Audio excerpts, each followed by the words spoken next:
Good day! I greet you in the precious name of Jesus Christ.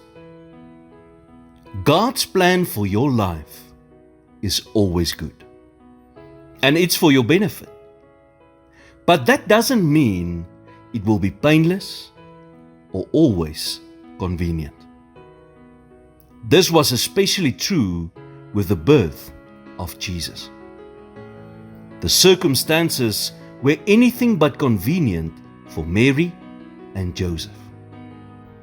The Bible tells us in Luke 2 verse 1, "In those days Caesar Augustus issued a decree that a census should be taken of the entire Roman world."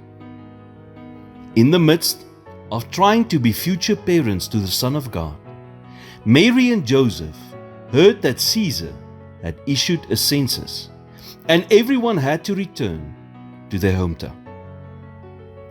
Now imagine how inconvenient it must have been to travel by donkey to another city when you could give birth at any moment.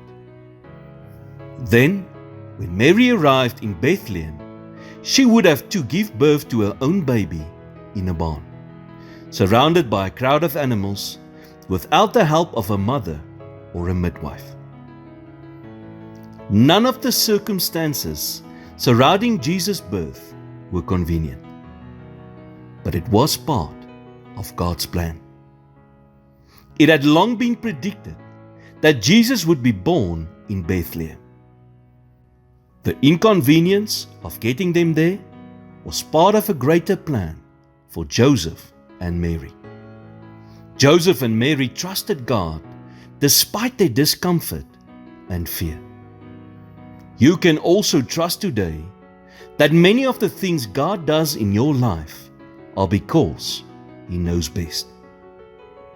He will bring some things your way that may be inconvenient and frustrating to get you where you need to be.